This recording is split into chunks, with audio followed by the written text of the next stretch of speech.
This is More Than Before with Nathan Cook. Hey everyone, welcome to the podcast. I am super excited for our guest today. He is a father of two incredible boys. He is a servant leader who is serving in a huge capacity. He wrote a powerful book called Truth, The Lies We've Been Told. And he has sung for the King of Nui, which is in Africa, if you don't know the country of Nui.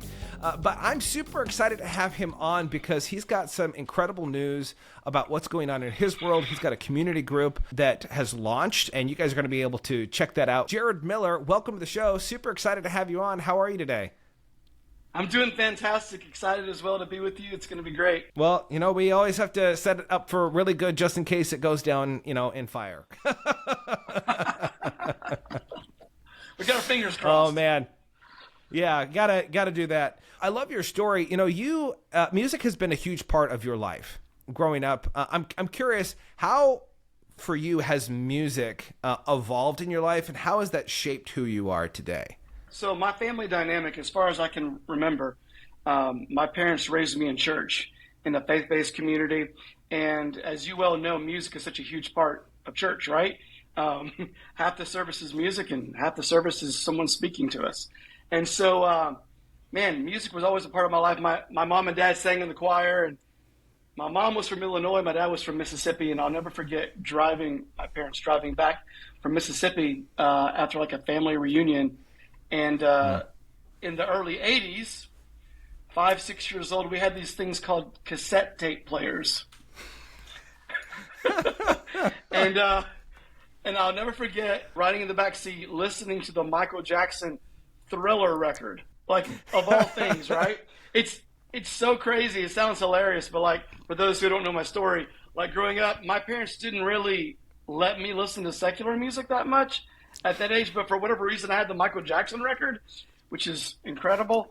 I didn't really fully like comprehend it, but like I knew like, man, like there's something to this. Like I love to sing and I love music, and just from like just a kid, I just had a passion for music. And man, when I was 8 years old, I sang in front of 5,000 people at a conference with like 2 other singers, and so it just really captured me at a young age. And my parents put me just in environments to where I could use that gift and never stopped. That's crazy. So how has that lent to being able to connect with people? You know, that I love that it's such a passion for you, that music, it kind of really encompasses your entire life and what you're doing. But it's such a great connection point because so many people listen to music today, but I don't think that we understand just how impactful music is. How has that been a connection point for you when you're trying to connect with someone about, you know, maybe some more deeper things than not just the topical, like, hey, have you listened to this? Have you listened to that? But more on a deeper base, how has that allowed you to connect with other people? I'm a strong believer that music is a universal language, right? So, you know, you go to a concert and you may go with someone, but like there's thousands of people and you probably don't know who they are, but yet you're looking at them and you're singing at the top of their lungs. You're all singing the same songs because you know all the songs and every word of the song, even if you can't sing, and you automatically have a connection with that person. And now you're like best friends and you'll probably never ever see them again. So music is like a powerful connector. And so I use that example to relate my relationship with God to people. Like when they don't fully understand the unseen or invisible or spirit or God, whatever they want to call it. Like for me, it's like, man, have you ever just heard a song and it completely shifted your mood or it completely altered your state of mind? Yeah, that's how God is, like on steroids. I knew from like a young age how it affected me, not just like in my ears, but like on the inside. It affected my emotions. It affected like my thought process. I came alive whenever I would either sing music or listen to it. You know, it's funny because public speaking is like one of the greatest, like number one fears of people. And then like death is number 2. Well, if you're singing on stage, you're not speaking, but it's another form of communication. And it's the same thing, give or take. Doing that for like decades has definitely helped me with like my fear of being in front of people. And then you get to a point like my age when you're like your early 40s, you're like, Jared, just get over yourself. And you just focus on the people and try to connect with them as best possible. So many people listen to music on a daily basis, and I don't think they understand the impact that music has on their life. Like the lyrics, everything that we listen to is downloaded into our mind. And, I remember growing up, I had a good friend. He purchased the brand new Linkin Park CD. If you don't know what a CD was, CDs, they came after cassette tapes and before MP3s. So, right in the middle there.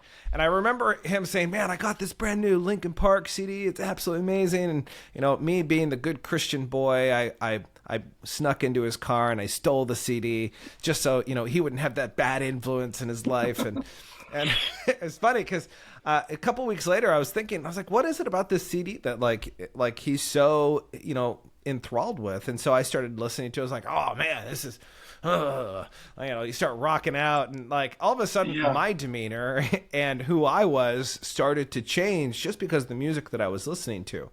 And I think a lot of people don't understand the effect that music, that media, everything that we're consuming on a daily basis, what that effect is that it has on us. In your life, what has music done for you in terms of how has music brought out your identity in terms of the things that you listen to? Maybe those are things that were good in the moment, but later you're like, well, maybe that wasn't something that I should have listened to. What were some of the things that music actually pulled out of you throughout your life and allowed you to go, yes, this is really good. I love this piece about my identity within music. Or maybe this is something I should kind of work on because this music's bringing something out in me that it's not what I'm supposed to be. So music is not just audible, but it's spiritual. What you said is so true. People, by and large, don't realize the impact that it has on us as human beings.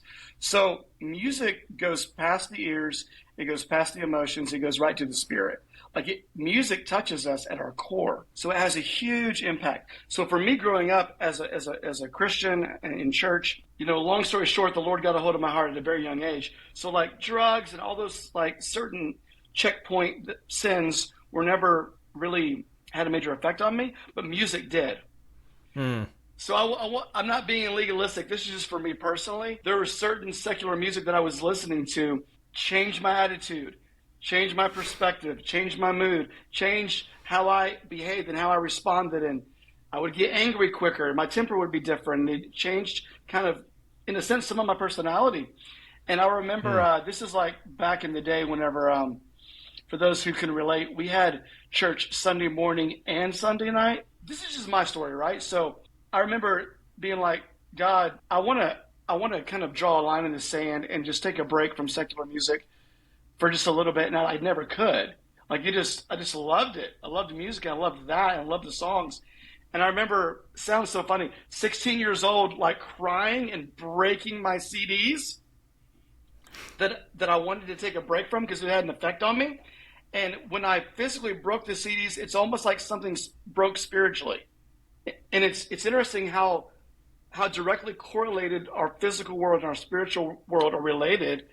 It's it's all connected. And so I'm not saying secular music's bad. I'm saying for me, there was certain artists that I listened to that I said, hey, if I don't want to respond this way, if I don't want to feel a certain way, if I don't want to change my attitude negatively, I need to take a break from this because it's affecting me. And once I did that, so many things changed in my life. I love that physical representation because I think sometimes we think about the things that are attached to who we are, and we never actually physically break those pieces off. We try to mentally break it off, I'm not going to listen to this anymore. We live in a very different world now where people are listening to MP3s, they can stream their music. What does that look like to stop listening to music? It's not like most people today can go in their back room and they're like, oh, I'm going to break these CDs or, records or, whatever it is. Sure. But it's true.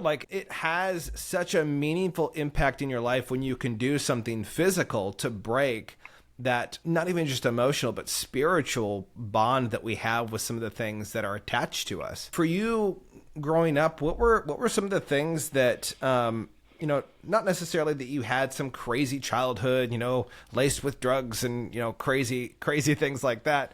But what were some of those things that maybe were a false identity that attached to you as you were growing up that, man, it wasn't until you were an adult that you started to realize, man, this isn't really who I am, and I need to leave that behind in the past? That's a great question. I think for me, so much of my teenage years young adult years was laced with, and I didn't even fully realize it, Nathan, until maybe a couple of years ago, is that I was laced with this internal feeling that I constantly had to prove my worth, and Mm, that I was identified by what I did versus who I was. mm, And for those who don't know my story, so I'm 43 now. My dad passed away when I was 20. And so even though all of us have a different story of things in their life that have happened when it comes to loss, for me, I had to make a decision as an early adult as, okay, this is how I've been raised, this is what I've experienced, but what direction is my life going to go for Jared? Not just what I've mm. been taught, not just what I've been raised, but like what decision, like where am I drawing the line in the sand? What direction am I going to go for my Yeah. life? And that was such a huge, huge turning point. And it's amazing, Nathan, because once I realized, Jared, it's okay. You don't have to prove anything. Yes, you should strive for excellence. Yes, you should be ambitious. Yes, you should try to be the best you can be. But instead of living your life for acceptance, what if you lived your life from acceptance? And that changed everything for me. And it's still a work in I mean, that's progress. I mean, it's so powerful. And I love that you say, it's still a work in progress, because so many people think that, oh, there's going to be a checkpoint in my life where all of a sudden I'm never going to have to deal with this piece again. Like, here's my new identity and here's where I move forward. And there's always going to be checks and balances. There's always going to be pieces in your life that come up and say, hey, is this really who you want to be? That's really what the difficulties in life are. It's a questioning of our integrity of, is this who you really want to be? It's not that you've necessarily done something bad, but maybe it's a question where God says, hey, Jared, you said that this was not who you are anymore. Well, let's put that to the test. Let's see if you trust me more than you trust your past. And that's a huge piece, because most of us live from the past. We don't live from the future of who God has called us to be. And I think that's a huge piece. A lot of people are focused on this identity of who, this is who I was when I grew up. This is who I'm going to be for the rest of my life. And now I have to figure out the rest of life from this condition, where you and I both know that it's not about the condition that you're in right now. It's about the condition of your heart and who God has made your heart to be originally. So if you can define that, if you can say, hey, this is who Jared is, this is who Nathan is, this is how he should be showing up in his life every single day, then you can start to move from that place and be pulled from where you are right now. And it will help you in making those decisions that you're making on a daily basis. Jared, one of the things I really love about you, especially, as of recently, within the last couple of years, you've really gone through an identity shift, being a solo parent, taking care of your boys, something that, you don't always think about when you get into a union with someone else. And sometimes things happen and you don't have control over them. And I'm curious for you as a dad of these two young boys, Grayson and Owen, how do you cultivate their spirit of who they are, knowing from your past some of the things that you're like, man, that wasn't really who I was, and maybe that was an identity that was placed on me, and I want to cultivate my kids' personality and who they are versus putting on this facade of, this is who you're going to be. You're going to be the doctor. You're going to be the, the musician. Like, I don't know if either of your kids are huge into music. It's kind of like one of those things that, like, as a dad who's, like, you love music and you want your kids to love music. And maybe one of your kids is like, yeah, I don't really care about music. I'd rather go play football or, do something else. Sure. How do you cultivate that within your boys and allow them that space to grow, but also as a father protecting them from themselves to know that, yeah, that's not really you. The world's trying to put that facade on you. How do you go about doing that with your boys? Never underestimate the voice of a father in a child's life. Ever. A mother's voice is huge, but a father's voice is paramount, especially for young boys. So I lost my dad when he was 48 years old. He was 48 and I was 20. Now I'm 43. My boys are 7 and 11. And so consistently, if there's anything I'm going to get right, every day, I love you and I'm proud of you. Every day. There's a scripture in Proverbs that says the more the words, the less the meaning. But what the audience may not know is that I only get them 2 days a week. And so I'm gonna not force that, but I'm gonna speak that into them every day of their lives. I'm gonna say it so often and so consistent that when I'm dead and gone, it's still ringing in their ears. I want my voice of influence to be the loudest and most powerful voice that they hear. It's like when the world is screaming at them, you're a loser, and why would you want to do that? You can't do that. You're not good at that. I love you and I'm proud of you. Because if they can remember my words, and I'm a human father, maybe, just maybe, they'll say, if my father's proud of me and he loves me, I wonder how much God loves me. And I wonder how much God is proud of me. There's a direct correlation between an earthly father and a heavenly father, a father that you can see, a father that you can't see. And so for them, I influence them by loving them and affirming them and letting them know how proud I am, not because of what they do, but because of who they are. And when it comes to music, I don't force it. Like, I'm a big proponent, like what you force is fear-based and what you allow is faith-based. So like, too many people like, don't leave me, I'll do anything, don't leave me. And like they force a relationship or like they force a promotion or that whatever you force is based on fear and whatever you just allow is based on faith. And so if I can, like they know, it's funny, my youngest is 7. Well, last year he was in first grade. He drew some artwork at school and he's like, my dad preaches in front of people. My dad sings in front of people. And he's drawing like stick figures. Like he knows that his dad does certain things, but he also knows that, like, to answer your question, I think the biggest way I influence my sons is by being authentic with them. And what I mean by that is like, dad's not perfect. And if I get it wrong, I tell them, hey guys, I'm sorry I messed up. Or I'm sorry I lost my temper with you.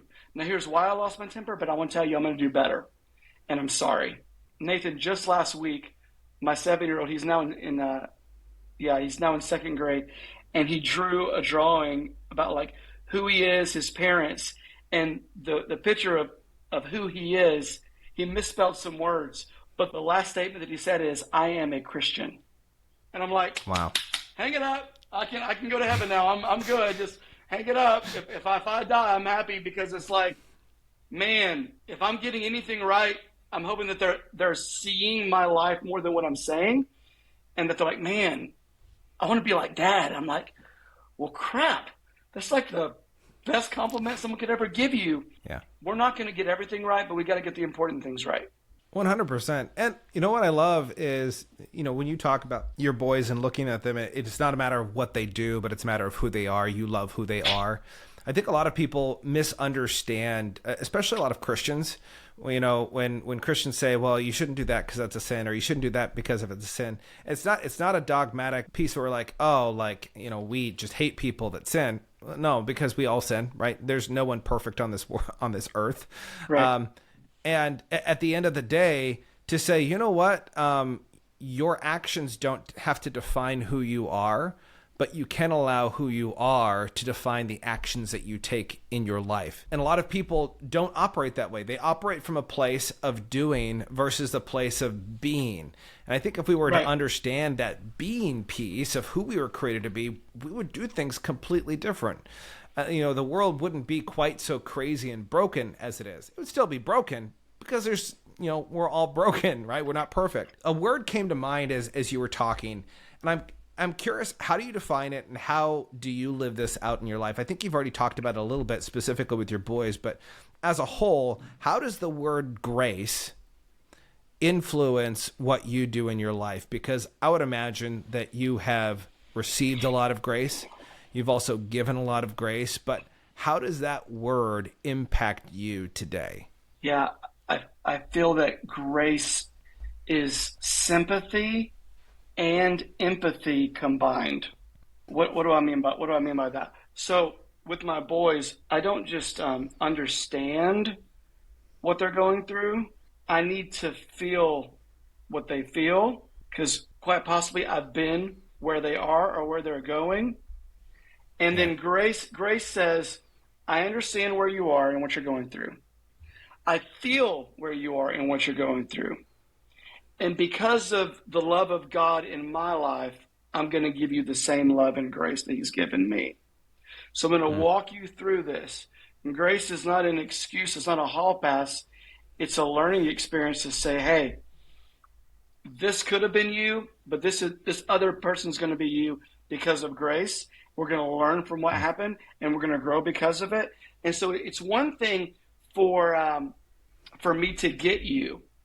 It's something entirely different for you to get that I get you. Mm-hmm. And that's what people want to feel. They don't just want someone to say, oh, I'll pray for you, or, you know what, man, I'm sorry you're going through that. I understand. And someone's like, no. I actually believe that, like, you're feeling what I'm feeling and you're understanding where I'm at. Wait, someone gets me? When my boys understand and feel that I get them, I think that it brings them closer to God. It's like a direct representation of, like, man, so this is what the Bible talks about when it says, for God so loved the world that he gave his only begotten son. So this is what it talks about, that Jesus was tempted in every single way that a person could be tempted, yet he did not sin. So it is possible? Man, Dad, I thought I had to be perfect, but you're giving me permission to not live in my mistakes, because I'm not defined by what I do. I'm defined by who I am. And Dad, you're helping me understand who I am by showing me grace and showing me love. Man, that is so good. I hope you guys are taking really good notes, because so much of what's already been said is just so good. It's filling, because at the end of the day, we live in a world that constantly tells us it's about what you do. It's about what you achieve. It's what you make on a paycheck. And so many of us are so bankrupt spiritually. We're so bankrupt emotionally because we have no depth. I remember, I had an opportunity when I was probably a junior in college. I think I was a junior, where I got to go to Africa for 3 weeks. Not a long time, but I got to go there. And one of the things that I found was I got to interact with the people that were there. And when you're in a country like that, the people just want to know you. They don't care about anything else. They just want to know who you are. Where'd you grow up? What did you do back home? What's your family like? How many siblings do you have? Like, they get deep into conversation with you. And when I say they, I mean the person you're walking past on the street stops you because they see you and they go, you're not from around here, obviously. And they're saying, hey, I want to know more about you. And there's this deep, deep level that they want to know and understand you. And I'll tell you this, when I came back home, it was probably a few days after I came home that I went through a massive depression for like 2 weeks, because I didn't feel that same level of connection on an emotional level, on a spiritual level with people, because we were just all passing by each other. We were never connecting with each other. You had this really cool opportunity to sing in Africa. I'd love to hear, how did that come about? And what was the experience like? But how did that experience also play into who God created you to be? Maybe you knew at that time, maybe you didn't. How did your identity start to shine from that? Because I would imagine after doing that, you would walk away from that going, this is exactly what I was created to do. Like, there's no doubt in my mind, because not everyone gets the opportunity to do something like this. So as a kid, 7, 8 years old, at my church, there was an older woman who looked at me and she said, Jared, when you grow up, you're going to be a singer and you're going to be a preacher. Okay, people say things all the time. Sometimes it goes in one ear and out the other. Sometimes it really affects us and we grab a hold of it and it sticks with us. Well, for me, that was the case. Now, at that age, I was not thinking, nor did I have any clue that when I was older, I would be doing what I'm doing. But it did stick with me. I didn't fully realize the capacity that I would be walking in. So fast forward to my adult years, 2018 to 2017, I'm leading worship for a church on Friday nights. It was an extra service for a different church than where I attended on Sundays. And so the pastor is from Nigeria.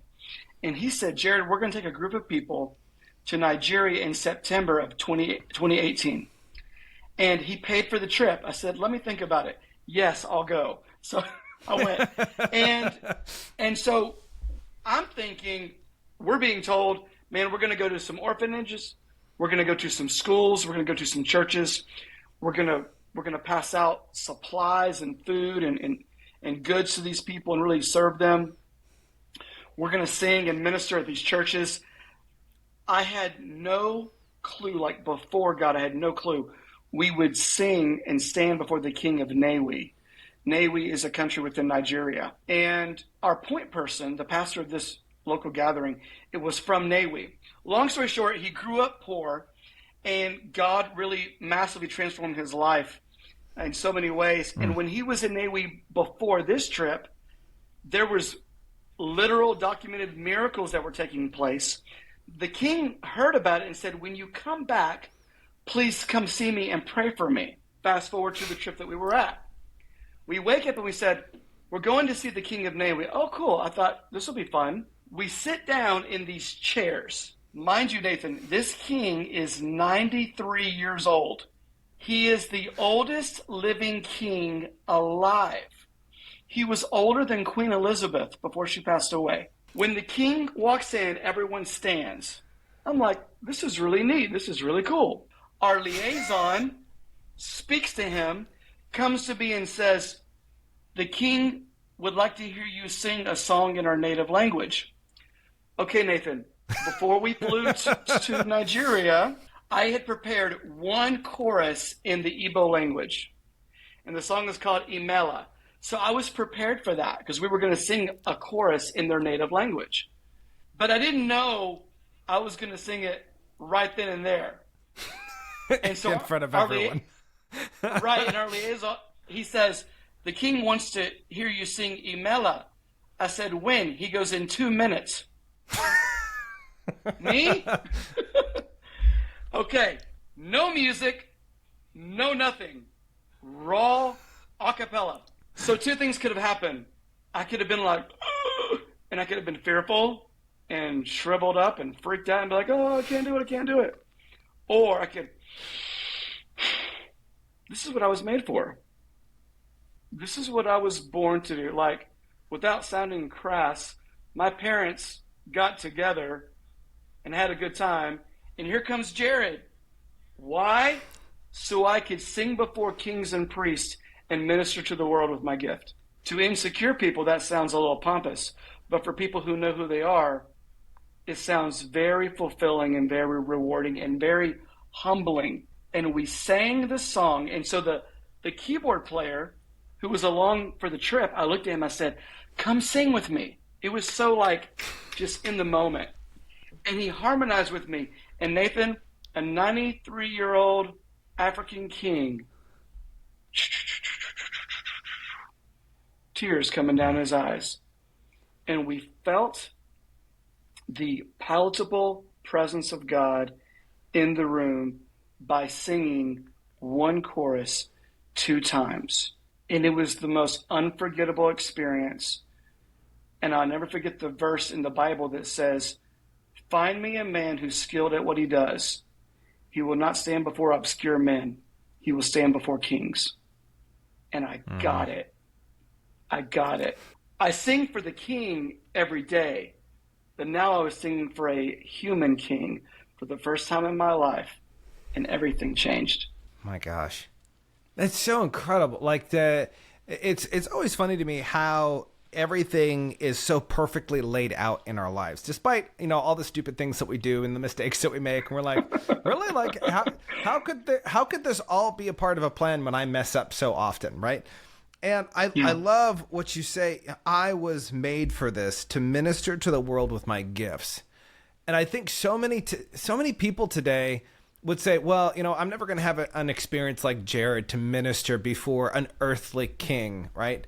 A king from Nui. But, here's the thing is you don't have to be in front of a king in order to make a difference in a life of someone that could be important. That someone, if you touch their life, you could literally be the hands and feet of God. You're called to speak something or to say something to someone, or you have some insignificant gift that you think it's insignificant, but in reality, it's something that is mind-blowing that people look at and go, that is so fascinating. That's so amazing. So many people truly do not value the gifts that they were given. They're jealous of everyone else's gift. Well, I don't have this and I don't have that. I'm not a great singer. My wife and I, I'm a musician.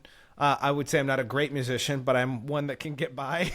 I can sing somewhat. My wife, I love her to death, but she can't carry a tone. And I've tried. Like, I sit next to her and I'm like singing in her ear, and I'm like, yeah, I'm doing everything. Like, I don't know how to make this better, babe. I love you, but like, I don't know what to do. It's funny because she looks at me, and at a certain point in our relationship, she would look at me and she was always frustrated because she couldn't sing, and she was frustrated because she wanted to be able to sing with me. That was something that she wanted us to be able to do together. And for me, it was more like, okay, well, that's just the way that it is. God doesn't necessarily put two people together for their talents and their gifts. She still sometimes looks at me and goes, man, I wish I could just sing with you and be a good singer like you. And I'm looking at her going, you're gifted in so many other areas. Like, why would you want to be gifted in singing? Like, you have these gifts and you have these gifts, and these are amazing. So many people discount their gifts. Jared, you get to interact with a lot of people, especially being a pastor. You get to speak life over people's gifts. What do you say to the person that looks at their gifts and they go, no, I think God messed up. I was supposed to have that gift over there because this gift it's not serving me. There's a key in that, right? This gift isn't serving me. What do you say to that person who says, I just don't have any good gifts? None of the gifts that I have are worth a lick. Nathan, you're hitting on something so relevant and so powerful. You're spot on. As many people that I've worked with throughout the years, this has to be up there with the number one or number two challenges that I face in leadership. So many people have a gift, but they don't embrace that gift, and they emphasize another desire that they are not naturally God-given gifted at, and they get disillusioned, disappointed, depressed, and frustrated when that gift is not blooming or blossoming, when really everyone has a place where they add the most value. John Maxwell's 17 Laws of Teamwork, it's called the Law of the Niche. And so number one, people have a lack of awareness of where they really do add the most value. But when they actually discover where they add the most value, it's like what you said. Oh, well, that's great, but I wish God would have given me this gift. And it's like, well, why would God expand you for more if you haven't even embraced and maximized the first gift that he gave you? Yeah. It's like, why would you trade your inheritance for a pot of soup? Why would you despise what he gave you? Maybe it's because you've either forgotten or have never fully understood that no two thumbprints are alike. And if God gave Nathan a gift and God gave Jared a gift, maybe he gave someone else a similar gift, but no one has my voice and no one has your voice. And no one has, ma'am or sir, your administrative gift, and no one has your people skills, sir or ma'am, or no, you fill in the blank. The only reason why I'm writing books and speaking and preaching and building online courses and building online communities is because I was grateful for the first music gift that I had. So many of us put the cart before the horse and we get ahead of ourselves. And it's like we live in a society, Nathan, that expects the world to come to them, which is complete backwards of what the Bible teaches. The Bible shows us, hey, Jared, I've given you the land, go take it. Yeah, but I look like a grasshopper compared to these guys. So you have people who make excuses and you have those who just obey and make it happen. If you'll just discover your sweet spot and like your specific assignment and what you're really amazing at and develop it, everything else will unfold. And it's kind of like singing before the king. I didn't go look for that opportunity. It came to me. I was like, oh my God, I can't wait to see it. I had no clue. I wasn't looking for that. Like, success is not like someone calling you for an opportunity. Success is a door that you walk through that opens because of the person you've become. We don't attract what we need. We attract who we are. And if you don't like who you are, and if you don't like where you're at, the good news is you can change it if you choose to. That's so good.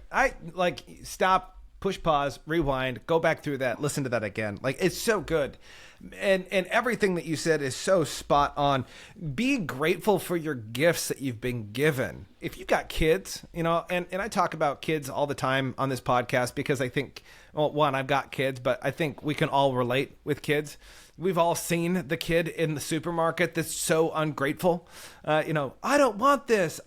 Mike, it's so funny because I was just talking to somebody the other day and they were saying, oh yeah, like we have these little cooked pasta noodles and we stuff them full of broccoli so that our kids will eat it. And so, we gave it to them and we were super excited and then they spit it out.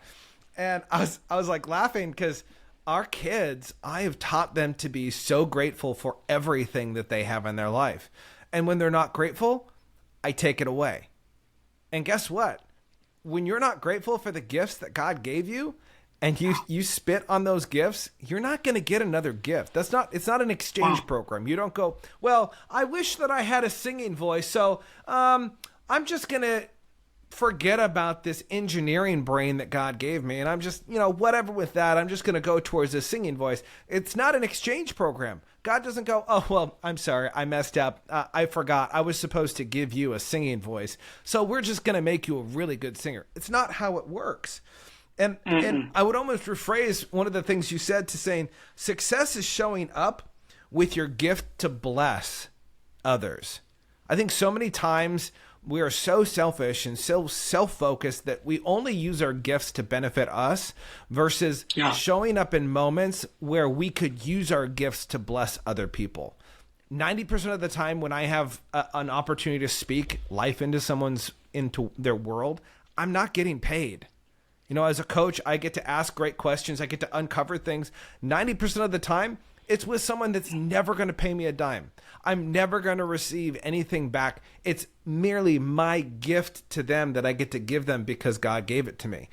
And man, life would change so much more in our mindset, in our perception, if we were to walk in this world understanding that our gifts aren't for us.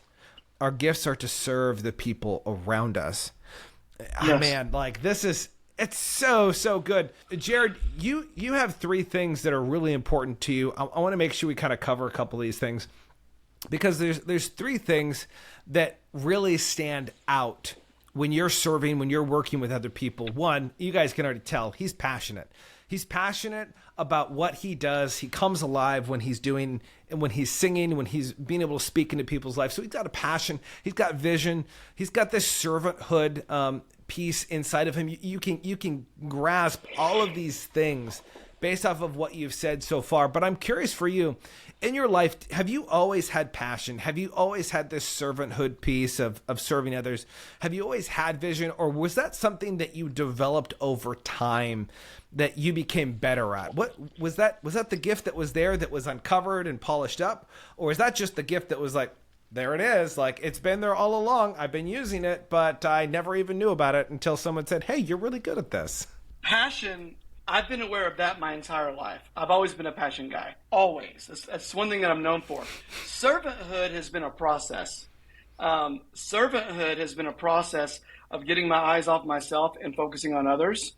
And that sounds so simple, but you and I both know people are just selfish in general. And so I'm passionate, but what am I passionate about? And is it serving me or is it serving others? This is the way I look at it.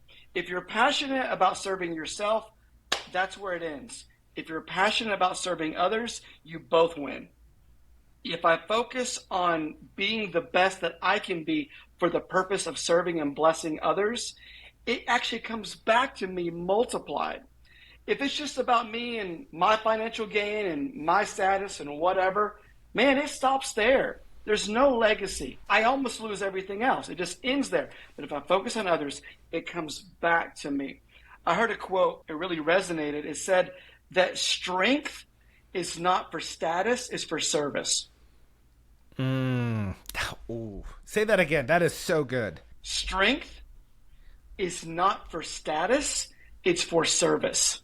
The strength that you get from the Lord to fulfill his calling on your life, it's not for status. Oh, look at me and look at my titles and look at my accomplishments. And no. is for the service of others. There's a scripture in Luke, I believe, where those who are familiar with the story, where Jesus is praying in the Garden of Gethsemane. Most of us know he was praying so intensely that droplets of blood came from his pores. And the next scripture says, and the angel came and strengthened Jesus, and he continued to pray. And what I find interesting is the angels didn't come strengthen Jesus because he prayed. They strengthened him so he could continue to pray. So when God gives us strength, it's not because, attaboy, good job serving my people. It's so that I continue to serve his people. There's always a purpose behind the strength. There's always a purpose behind the gift. And 9 times out of 10, 10 times out of 10, it's not about us, but it's about other people. And if we would just understand our life mission is to be a river, not a reservoir, God will continue to give to us what he can trust will flow through us. And that's what it's really all about. It's so good. Like this, there's so much that, Jared, you're saying. I know that everyone listening right now is grabbing so much. I want to thank you so much for being on the show, Jared. I want to ask you one more question here in a second. But for those of you listening, I want to encourage you, go check out some of Jared's stuff. Like, go to his website, go to his social media, follow him on Instagram. You can find him at Jared Miller Official on Instagram. He's got some great stuff. He's got a really great book. I don't always, have the person's book in front of me. I do actually have Truth in front of me. Absolutely fantastic book. Great read. It's a short read, which is what I like because, my attention span is pretty short. But I love it because you really do have such a passion and a love for truth and a love for people and a love to see people succeed in their strengths. But man, you got to hear what Jared's talking about. Don't use your strengths to strengthen yourself. Use those strengths to bless other people. And you will come to a point in your life, no matter what your gift is. We've all been there. Anyone who is using our gifts, we've been there when we go, man, I don't think my strength is enough. I don't know how I'm going to get through this. And all of a sudden, we are given a strength to continue serving in a way that we never would have thought before. And it's because we show up. There are moments where I don't feel like I have the right words to say, even though God has given me words to speak into people's lives. There's times where I show up at a conference and I have everything planned. I'm like, this just doesn't feel right. I don't think this is what I'm supposed to be saying. Oh my gosh, I'm going to look like a fool. I'm supposed to be in my gifts. And guess what? There is a superseding natural gift that God gives. And he says, don't worry about it, Nathan. I've given you gifts, but I'm going to cover this area because I want to show you how much more that I've put inside of you because I'm there. Right? So there is something huge about this. So make sure you go check Jared out. Absolutely amazing guy to follow and hear what he's going through. Like, there's also one other thing I want to talk about. Right now, he's got a community group specifically for people who are in servant leadership. It's the Servant Leadership Creative, if I'm not mistaken. Jared, tell people that are listening right now how this can help them in terms of their ministry and their serving, no matter where you are. Because here's the thing I know. People who are serving at a high capacity are being drained really fast, and they are not surrounding themselves with people who are pouring into them. And you and I both know at a certain point, you're going to be empty, you're going to be dry, and you're going to be broken because you don't have the support and the surrounding that you need. Tell us a little bit more about this community that you've built, Jared. There's 3 things that I know. You can't pour into a cup that has a lid on it. You can't pour into a cup that has a hole on the bottom of it. And you can't pour into a cup that's already filled. People have lids on their life. They have holes on the bottom of their life. And they're filled up with the wrong things. They're not satisfied. It's an illusion of contentment, and they're not happy. There's a lot of great communities out there. You and I both know everyone needs a coach. Everyone needs a community. Yep. What we specify in it is for those who are on the stage, off the stage, and behind the scenes on all level of church ministry. So just like what you said, if you're a leader in any capacity at church, you're pouring your life into volunteers. But who's pouring their life into you? Everyone needs someone who they're pouring their life into, and everyone needs someone who's pouring into them. And it's exactly what you just said. Leaders are pouring into volunteers, and they're being drained. And it's not that leaders don't know how to quote unquote feed themselves. That's missing the whole point. It's that Paul had a Barnabas, but he also had a Timothy. Everyone needs someone who they're pouring into, and they need not just the Holy Spirit, but they need another human who's pouring into them. Not just encouragement, not just inspiration, but accountability. Relationship that if their life goes sideways, their life is not over. And so we find this seesaw effect where it's just not balanced. We'll be really heavy on one end, but not heavy on the other. And Nathan, it's where I call the cross cycle. In the vortex of the cross, favor with God, favor with man. In the middle is where we find creativity. Why do I say that? It's the leader who serves, and it's the servant who leads. It's right in the middle of me pouring my life into someone and someone pouring my life into me. And it's a river that has a continuum, and everyone wins. Everyone is fed. Everyone is flourishing because there's no big I's and no little U's, but everyone is drinking and pouring from the same fountain. There's no dry bones. Everyone comes alive. Everyone is flourishing. And Nathan, it's what you said. There is a huge deficit of leaders who are being poured into by another leader. And it's such a huge need. And that's why I feel like the Lord had impressed upon me to start Servant Leader Creative. Everyone should be a servant leader, and everyone's creative because you have breath in your lungs. Oh my gosh, it's so good. One of the things I love about what you said, especially when you say pouring in, you got to have someone pouring into you. It doesn't matter where you are in the spectrum of life, whether you're serving a multitude of people or whether you're serving one small little kid that's in your house.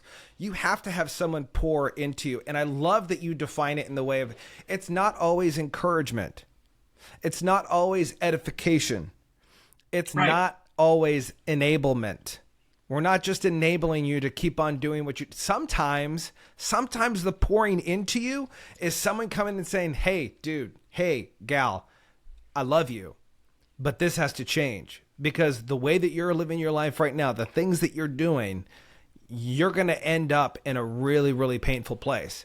And I love you too much to have you continue to go that way and to not say something to you. And that is huge because so many leaders in this world, people of position, they do not have someone that they even give permission to speak truth into their life. 100% unadulterated truth. Truth is such a big topic with Jared. You gotta go. You gotta grab the book. Jared, here's the question I want to ask you because, and it's in this vein of truth. As kids, we're told truths. In your book, you even talk about this. We're told different things growing up.